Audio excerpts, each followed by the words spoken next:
Waheguru Ji Ka Khalsa, Waheguru Ji Ki Fateh. Thank you so much for having me today.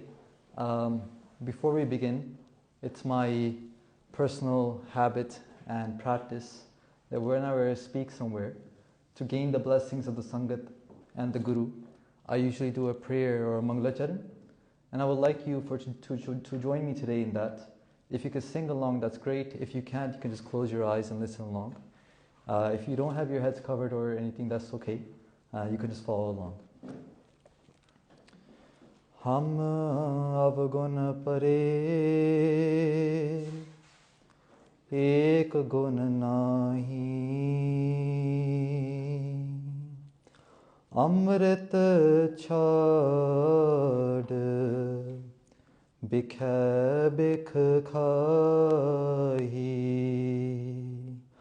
Maya moh param papule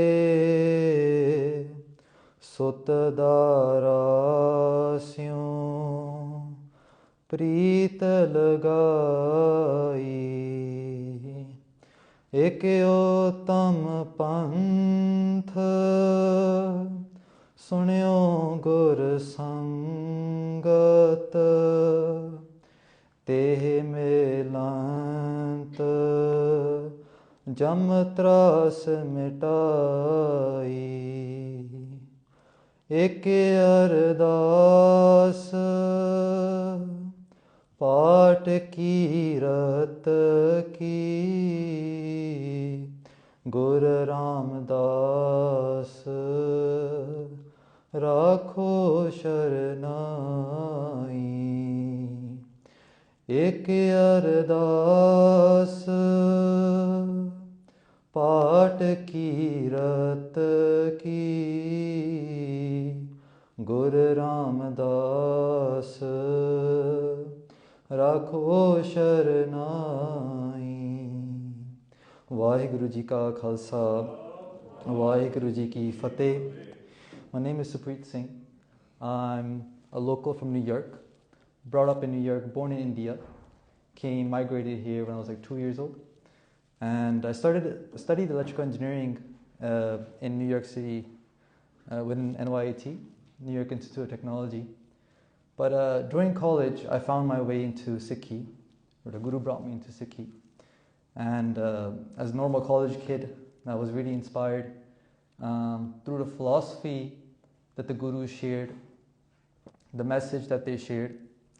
And it inspired me to take upon this path, and I went through this journey of learning to different speakers, learning from different individuals. And one of the most, important philosophy to me that I found today is the Kirpan.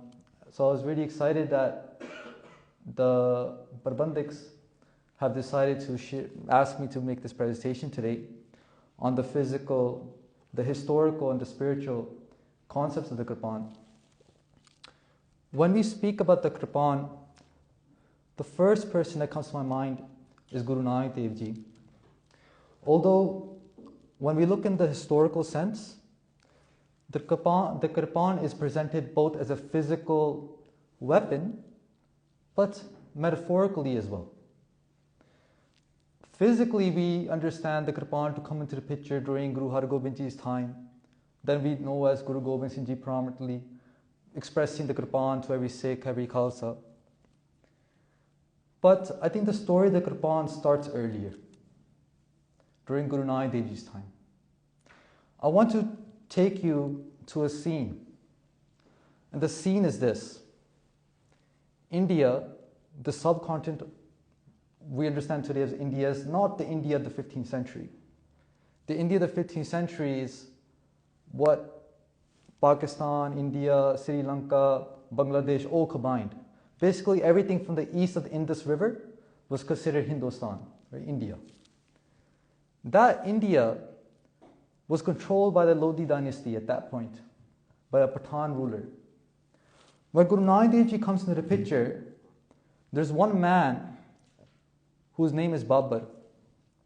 Babur is now a Mughal who comes and he terrorizes India. At that moment, there is not one account of a single individual stepping up to the scene to protest against the atrocities that Babur was putting aforth on India. Only one individual records that account of protest, and that's Guru Nanak Dev Ji. In their own Bani, they express their concern of Babur's attack on India, and they retaliate. And I want to share that writing to you today. I know the philosophy we're going to be sharing is the Kirpan. Can you guys hear if I talk like this? Yeah?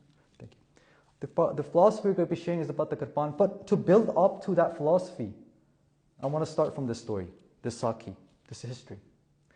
And the words of Guru Nanak Dev Ji, Guruji talks about Babur coming, they say, Paap ki janj, la kabal hai taya, jori mangay daan ve lalo. Janj means the marriage party. Guruji is using the analogy of marriage. They say an individual named Babur is coming to India. He's brought a marriage party of Paap. And Paap you can translate, some people translate it as sin, some people translate it to corruption, crime.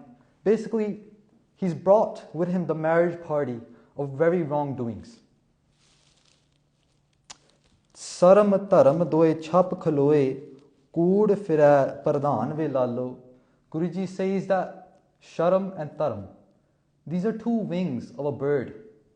Taram is righteousness, while sharam means humility. And these two wings let an individual flourish in society. Maharaj says that these two things have been disappeared. They're no longer to be seen. Then they say, Kajiya Bamana ki gal thakki, agad pada saitan ve lalo. There was two main religions at that time, Hinduism and Islam. Both of them had their own leaders. The Islamic leader was the Kaji, the Mullah. The Hindu leader was the Pandit, the Brahman. These were the scholars, the Vidwans, those people that represented the community. Guruji said, "O thak gaye." That neither of them stood up to Babur, neither of them had the power to stand up to Babur, to stand up against this tyranny. And instead now the marriage rights, because when the marriage happens, usually a person of faith, a person of the community leads the marriage rights, right? If you're doing a nikah, there's an Islamic person there. If you're doing a veya, there's a Hindu person there. If you're doing a lama, the Gurdwara, there's a Gyani, there's a Paisa there. Maharaj says the person who's reading the marriage rights here is shaitan, the devil. It's an analogy to say that the religious figures of that time had disappeared. No one's there to step up for the common person. No one's there to step up for the poor, for the weak, for the human, for humanity. Then they say, Musulmaniya padhe kateba, kasht meh kade khudai ve lalo. When we think about Babur attacking India, we think that maybe they just attacked the Hindu person. They attacked they attacked just one religion. Maharaj is saying no. The people that were being attacked were also Musliman as well. And here they're referring to a Musliman woman. They're saying Musliman women are being attacked. Guruji is eyewitnessing this. This is a contemporary source. Guruji is eyewitnessing this account, and they're saying that Musliman bibiyan, ladies of the faith of Islam, are being attacked. While they're being attacked, they're reading the Quran. They're saying, Allah, Khuda, Sadi Raksha Kar. They're saying, protect us. Next, they say, Jat Sanati, Hor Hindavaniya, Ehe pi lekha laivi lalo. That not only them, but the Hindu women, they're also being attacked. Collateral damage, what you would call today. Because when war happens, when a battle happens, the innocent is what suffers. Guruji is saying this is not a fight between Islam and Hinduism. This is not a fight, because if it was a fight between Islam and Hinduism, then all the Islamic people should have been saved. Why are they being killed? This is a fight between two men, a Pathan ruler and a Mughal ruler. They're fighting for the Raj of India. In that moment, Guru Nanak Dev Ji sets up and they say, Khoon ki sohile gavehe Nanak, Rat ka bhang pae ve lalo, Sahib ke Guru Nanak gave Maas Puri vich aakh ve sola. Guru Sahib says, I'm standing on a city or corpse of dead bodies all around me. Guruji is saying, I'm standing on dead bodies all around me and I speak the truth today. And for that, Guruji was jailed. They were put behind bars. They spoke the truth. Now I want to ask you a question, if you can make this into a dialogue as well. What value of the Kirpan can you see here? And before you answer, I just want to give you the definition of the Kirpan.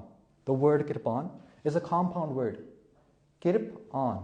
If you open up a kosh, I'm specifically quoting the Mahan Kosh here by Kan Singh Nabha, and in there you will see that Kirpan is a compound word. And that scholar, he writes that the Kirp is a Sanskrit word which means Kirpa, grace.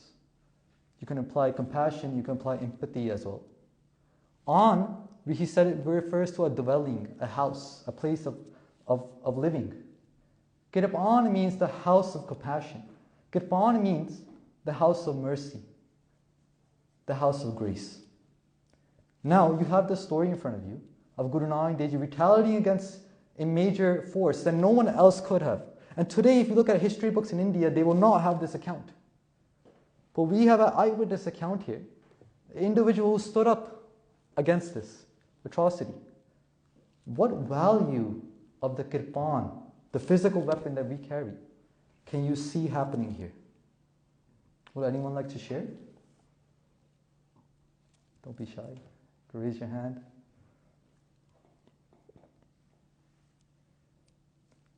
What about an element of standing for the truth? Right? Standing for standing for the poor, standing for people that cannot speak up. A religious leader, a religious community, their job of a leader is to stand up for people that don't have a voice. Guru Nanak Dev Ji stood up for the people of India that did not have a voice. And this could have been any country, they will stand up for that country. This could have been any faith behind them, they would have stood up for that faith. Does that make sense? Okay. Now I would like to move on. Guru Nanak Dev Ji then, in their later life, after they do their udasiyan, who knows about the udasis that Guru Nanak Dev Ji has done? Not many of us. So Guru Nanak Dev Ji traveled a lot, right? They traveled a lot, and I think there's some type of statistic that says they're the second most traveled person by foot. They traveled as far as Tibet, they traveled to the south, to Sri Lanka, east to Bangladesh, Assam, west, Kashmir, and even places of like Afghanistan we know about. They're going to Medina, Makkah, the Kaaba.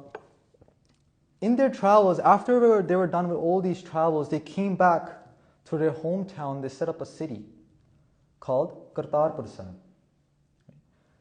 Them setting up this city, what happens there?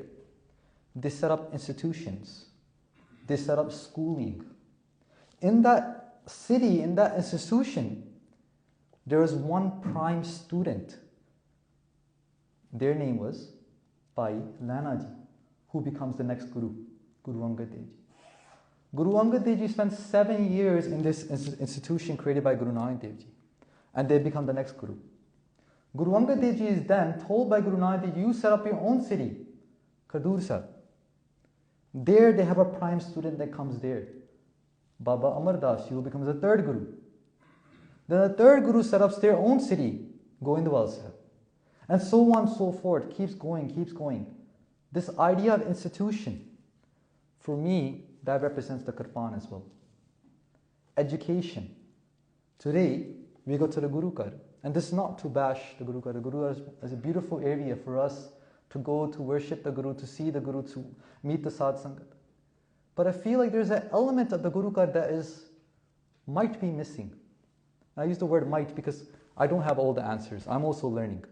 So if I make a mistake, please forgive me. We have scholars here today that can guide us. I feel like there's something that might be missing. And this is the idea of institution, the idea of schooling, the idea of growing through education. The Gurus have created this system. Well, yes, when they traveled, it was Upadesh to the whole world. When they came back, set up a one center. There, people did come and they go. But there were some individuals that came and stayed.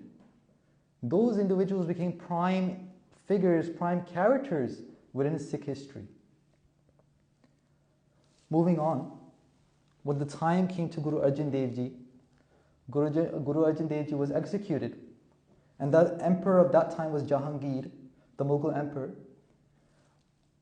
At that time, Guru Hargobind Ji steps up. And we know that they set up an institution called the Akal Takht.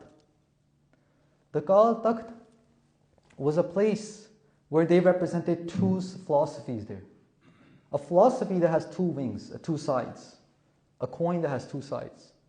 Miri and Piri. Piri, you ever heard the word Piri before? Piri means guruship, a spiritual guru, a spiritual teacher, a spiritual guide.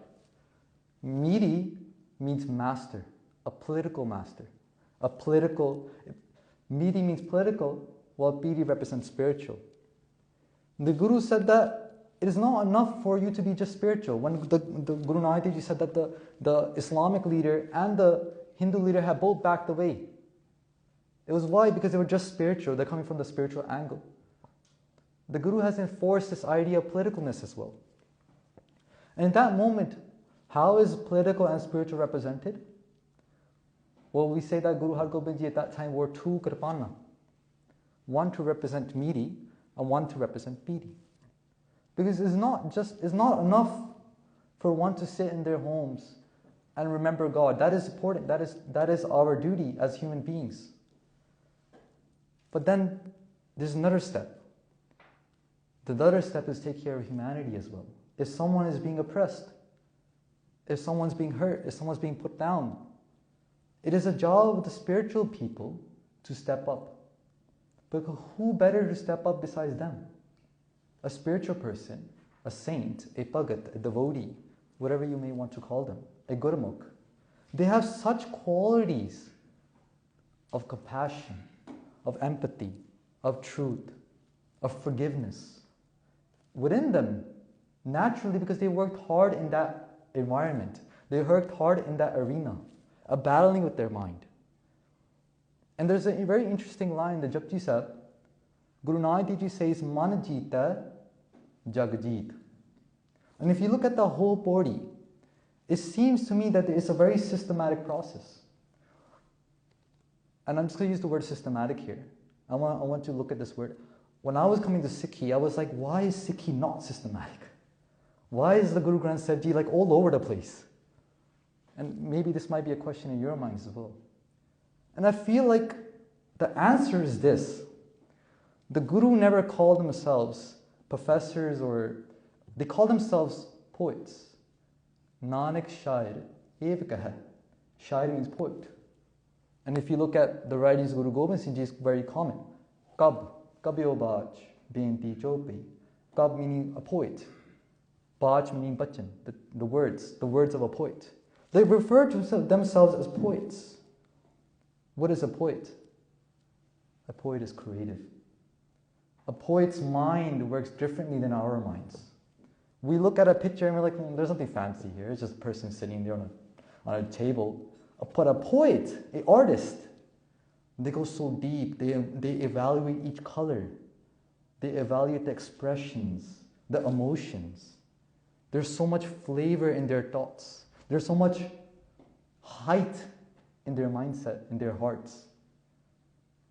When Bhagat Farid Ji says that, Jimmy pushe asman frida khevat kin gahe. Bhagat Farid Ji says that, we look at the ground, we see there's a ground, we see the sky. Bhagat Farid Ji says the ground and the sky are talking. It's the mind of a poet. They say the ground, the sky is talking. The sky is asking a question to the ground. They said, I've seen many people walking on you before. Where did they go? Where are they? And the ground responds, and this is Bhagat Farid Ji's Bani. Bhagat Farid Ji, as we know, is one of the Bhagats within Guru Granth Sahib Ji. The ground says that their bodies are now in the cremation grounds or in the burial grounds, while their souls have moved on. Olame ji sahe. And their ji, their souls are getting olame. Olame means like, when your mom says go get the groceries and you get the groceries, and then you come back home and your mom is like, Pota, tu koi kaam da nahi niklaya. That's how olama. Okay, fitte muh tere. So that conversation, where we can hear that conversation happening, we can see that conversation happening, but a poet is seeing that happen. That's why Guru Granth Sahib Ji is not systematic in the way we understand today. And trust me, I heavily agree that a Sikh should be educated in the world while being heavily educated within Gurbani and our history as well. Because when we look at Guru Gobind Singh Ji's philosophy, and this is all related to the Kirpan, when we look at Guru Gobind Singh's philosophy, they set up something called the Anandpur Sahib Darbar. Has anyone heard about this? Anandpur Sahib Darbar? Bhavanja Kavi, have you heard about that before? 52 Kavis? Yeah. There's a very good book by Pyara Singh Padam, Darbari Ratan, if you want to look that up. Darbari Ratan. It's a Punjabi book. Within there, they talk about these individuals that were either commissioned by Guru Gobind Singh Ji or have come to Anandpur Sahib upon their own desires. Anandpur Sahib became a haven for creative Vidwans, scholars, poets, philosophers at that time period, in the 1700s. Why? Because the Guru said, come, we'll give you your financial resources. Because a poet, a creator, an artist, their only limitation is finance. Their mind can go anywhere, but they need that financial support. Guru said, I'll give you that financial support, you come and work for me. And what was the work that these kavis did, these poets did? They translated different texts. They translated different works. Some Sufi works, like the Mansanavi, a Sufi poet whose name we know as Rumi, has written that book, that text. It's been translated in the Guru's Darbar. Vedic traditions, Sanatan Hindu traditions as well. The Veds, the Upanishads were translated. The sections of the Mahabharata was translated. Sections of Chanakya Rajniti was translated by Kavi Sanapati.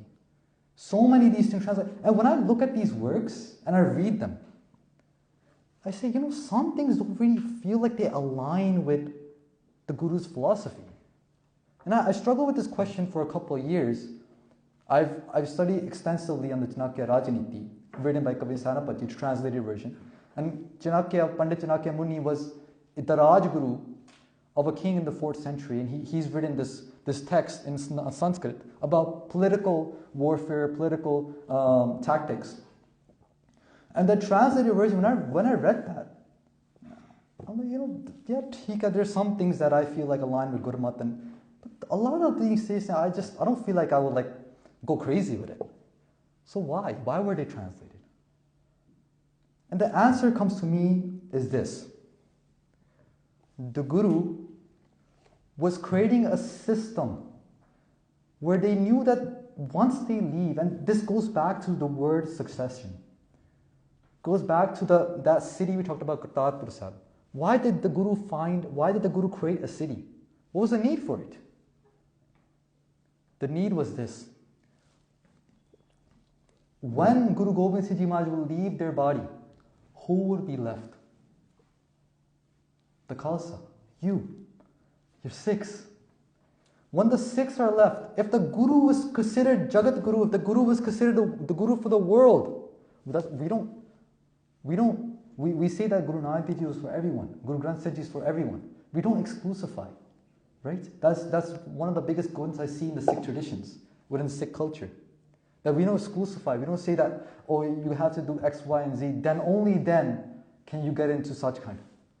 We say that the Guru is for everyone, and anyone can follow the Guru's wisdom. When the Guru will leave, who's left is us. If the Guru was all knowing, the Guru was all accepting, the Sikhs now have a very big responsibility. The Sikhs will now have to be all accepting as well. The Sikhs will have to be all knowing as well. Why? Because the Khalsa will now cater to not just Punjab, not just India. The Khalsa has to cater to the world. If it's going to cater to the world, it needs to know the philosophy of the world. Does that make sense? If you only know what your neighbor knows, then only then can the veil of ignorance be removed. Why is hate crime such a big thing? Because they don't understand us, we don't understand them. Therefore, leads to hate crime, leads to hate amongst individuals, amongst communities. Even within the Sikh community, there's maybe a sect or a group of individuals, they dress differently than us. We think, who are these guys? And because we don't know, it might lead to hate. The Guru wants us to know everything. The Guru wants us to know everyone. That's why in the modern tradition, the modern era, I do think that we should go for our PhDs, we should go through for our masters, we should go through our education process here, through these colleges, through these prestigious universities. Obviously not leave behind Gurbani, we should need that too. But then, when we look at Gurbani, we can then explain it through the modern era.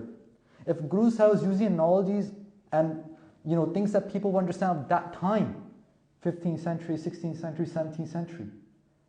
Now to explain those analogies or to explain that philosophy, we need to understand this time, what we're living in today.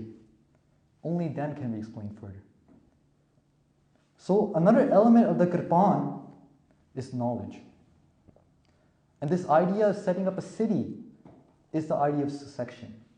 That passing down that knowledge over and over again. There's a word that we use in the Sikh traditions as well called samprada. If you look at the word, I found a Sanskrit dictionary and it translated the word samprada as samyak pradaya iti samprada. What that means is something that is passed down very well from one generation to the next generation. Something, knowledge, wisdom, that is passed down from one generation to the next generation very well is called samprada. If we're able to continue, just like Guru Nanak Dev Ji, continue that education, that passing of wisdom to Guru Angad Dev Ji and so on and so forth to Guru Gobind Singh Ji, to then the Khalsa. If we can pass it down, I feel that the Kirpan will shine. There's a word we use, Deg, Teg, Fateh. We say this word at the end of every darbar, right?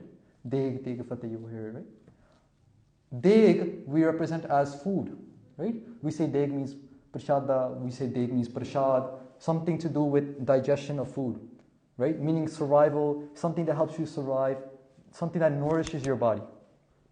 Teg. Teg literally translates to weapon. Teg literally represents a sword. When we say Teg and Deg, Fateh, the Kirpan shines in front of our heads. The image of 1699 of Guru Gobind Singh Ji shining their Kirpan and saying, who will give me their head, shines in front of, that story comes to our minds. That Teg, that Kirpan holds so many secrets within it. Each angle, each cut on that Kirpan holds so many secrets. And I don't want to go on a full tangent here, but when you look at a sunyar, a goldsmith, a blacksmith, when they make the Kirpan, there's the last 40 before the slok in Japji Sahib, Jat Pahada, Tirat Sunyar, Ahlan Matbed Hatya, that 40. I will encourage you to look it up. And I would encourage you to look up the translations as well. Sometimes the translations are there, but their words don't make sense to us because, again, the analogy is being given of that time period. That context and pretext needs to be understood. So, when you look at the process of a blacksmith, there's a huge process. Before he makes a weapon or any piece of metal, it goes through a very rigorous process in which he has a fire, in which he has a fan, in which he has to hit that metal over and over again to harden it. Each element, Guru Sahib describes it as a process with a spiritual background. For example, when we talk about the hammer that you hit with that onto the metal over and over again, Guru Sahib says that's your mat, that's your intellect. That anvil is that this kind of like it's like a big black or black iron piece that you put the talwar on, you put the piece of metal on before you hit it.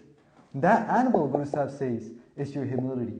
So each process of holding the kirpan is a gun, is a virtue. Before we can even hold the kirpan, think about it. Why did Guru Nanak Dev Ji Maharaj not just give the kirpan to every Sikh? Why did it take 150, 200 years for each Sikh to be decorated in this kirpan? 200 years, why? Because it takes that many generations to instill the values that Guru Nanak Dev Ji had taught. The values of, these simple values of compassion, the simple values of truth, forgiveness, all these things.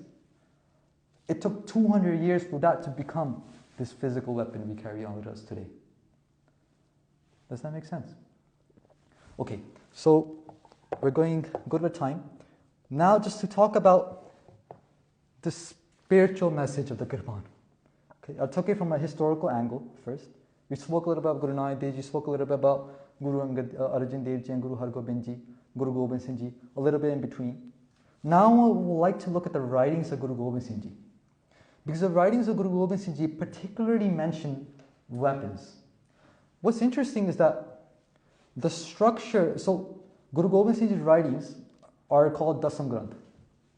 Within the structure of Dasam Granth, there's compositions of the metaphysical.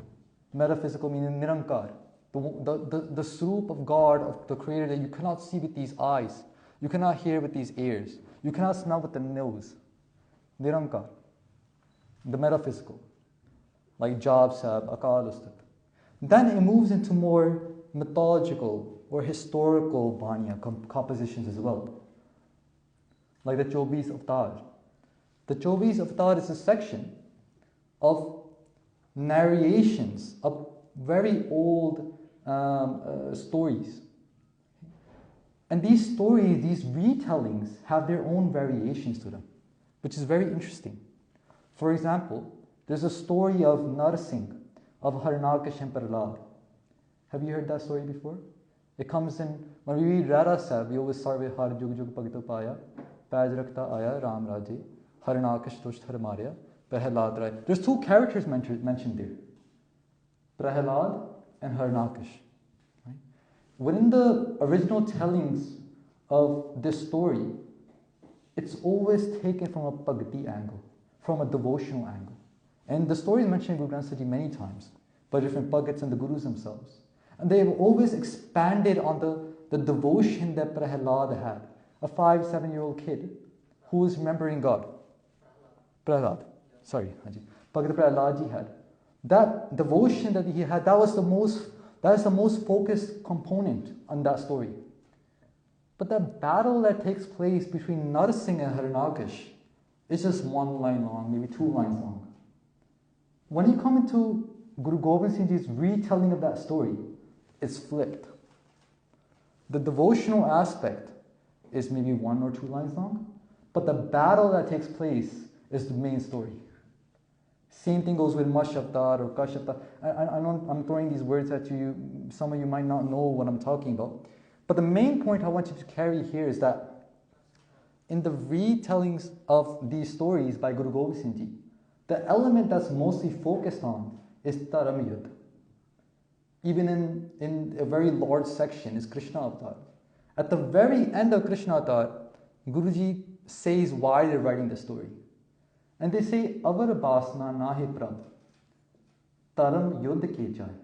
That I have no other bhashna, no other desire besides translating this huge composition of the Krishna Avatar, which was located in the Bhagavad Puran, besides instilling the value of Dharam Yudh.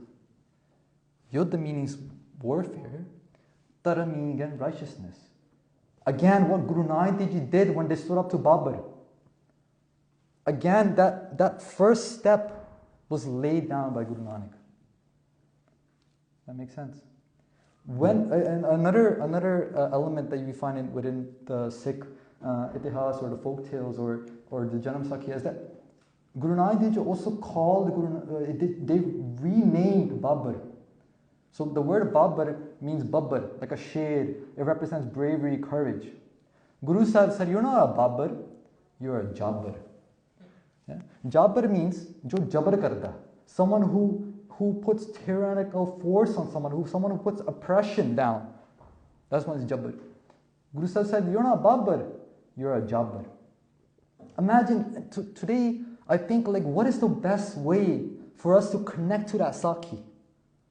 Just imagine a president from today, a leader from today, someone who is not walking the path of dharma, someone who is putting people down, someone who's jailing people, innocent people, someone who's doing the wrong things. Imagine they were in front of you today. You're sitting in a meeting like this, there's a nice dinner going on, and that president or that leader comes in front of you today. And you were to stand up and say, you know what? These actions that you're doing are illegal. These actions you're doing are unconstitutional. These actions that you're doing are tyrannical. Imagine doing that. That's scary. You can lose your career, you can lose your job, you can lose your family, anything can happen to you. That's what Guru Nanak Dev Ji did. On such a huge level. At a time when concern for human life was non-existent. Human life was desensitized in a person's brain. Does that make sense? Guru Sahib at that point stood up and said what? They spoke for humanity. Okay? And going back now to Guru Gobind Singh Ji Maharaj's writing, they say a line which show their respect for the Shastras, and we only have about 5-10 minutes left, so I just wanted you to stick with me. What they say is this. They say, As Kirpan, Khando Khadak, Tupak Tabar Artir, Sav Sohi Sahati Yeh Hamare Peer. So they mention a bunch of different weapons. The Saf, the Surohi, these are different types of weapons. Yeah? And they said, these are my Peer. And again, Peer is just an Arabic word for the Sanskrit word Guru, teacher, master. They said literally that these are my Guru, these weapons. Now I try to question. And I think as students in this country, that's something that we've been given, a beautiful virtue we've been given is to question. And I definitely encourage that. Because when we question, obviously from a background of humility and a background of just to learn, not to question for some other reason, we can actually proceed in our spirituality. We can actually gain a lot of wisdom. In that moment, when I questioned, I said, why? How can a weapon be my Guru? When I did not understand the philosophy that we just shared today, when I did not understand the philosophy, I said, how can a piece of metal be my Guru? And then I found more writings of the Guru, where they illustrated the Kirpan. Now, within India, there is this character called Ma Chandi. And the Guru has written 3 compositions on this character. Ma Chandi. There's just written 3 compositions on this character. Chandi Charitar, Chandi Charitar Duja, and Chandi Divar. These 3 compositions, when you look into these compositions, and you really evaluate it, what it really makes me feel like is the Guru is illustrating the Kirpan. Have you ever watched the movie Cars? Bug Life? Right? What happens in those movies? You have an inanimate object that is talking, that has feelings, that is moving. Right? In Cars, or I think there's a new one that came out, Planes or something, where the planes are talking to each other and the planes are moving around, they have feelings, and right? I feel that the Guru animated the Kirpan in these compositions. The Guru animated the Kirpan. Imagine the Kirpan had a feeling, the Kirpan had a voice. What would that voice be like? That voice will be like Ma Chandi. Does that make sense? Now, to understand what I'm saying here, you need to know that story. In 4 minutes, I can't tell you that story. So what I'm trying to inspire within you is research. And don't think that you need to have you do need to have some background, but you can make those steps today. You don't have to, like I told you my story, I was just a college student learning engineering.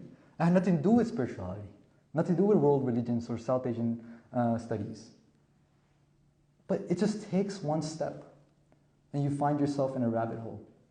And you go through and you go through and you figure out so many more things, and you meet precious vidwans like we have today in the room. You ask them questions, you hear their side of the story. And you kind of piece it together. And like I said, I don't know all the answers. And frankly, I don't think anyone knows all the answers. But we can work together to piece that puzzle together to see what the philosophy the Guru has left behind. And I think that philosophy is so deep.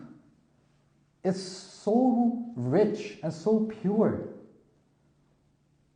that if we were to implement it in today's society, society can change. It can change altogether. We today, people in one community can't get along. I think we can't get along because we don't understand the Guru's philosophy. When the Guru stepped outside their house, Guru Nanak Dev Ji went on those Udasiyan. Think about it, they went to places. What do you think they spoke there? They spoke Punjabi? They went to Makkah, Medina, they would start speaking Punjabi to the Qajis there? Like, Hanji, appa Punjab to aaye, they'd be like, and they'd respond back in Arabic, and they'll probably speak their language. If the Gurus, we find documents today that they went to Rome, what do you think they spoke there? We have to speak the language of the audience that we're talking to. I think the Guru is speaking to the language of their audience. When Guru Gobind Singh said, the sword is my Guru, I think their audience was warriors. Their audience were people that never picked up a rosary in their life. Their audience were people that never read a Gutka Sahib in their life, never read from a religious book in their life. Their audience were murderers. Their audience were criminals. People that came to the Khalsa Fauj, they were from different backgrounds. Wouldn't that audience, if you were to say yes, so the Creator, He's metaphysical, He's physical, there's these elements of bliss, and they'll be like bored, falling asleep. But the moment you say the Creator is a sword, they'll be like, yeah, the power of George comes into their eyes. Why? Because that's the language they speak. The Guru took philosophy, the Guru took this analogy of spirituality and put it into the words of a warrior. Does that make sense? If today you were supposed to speak to a scientist, you would tell them about atoms, neutrons, protons. You'll speak in that language.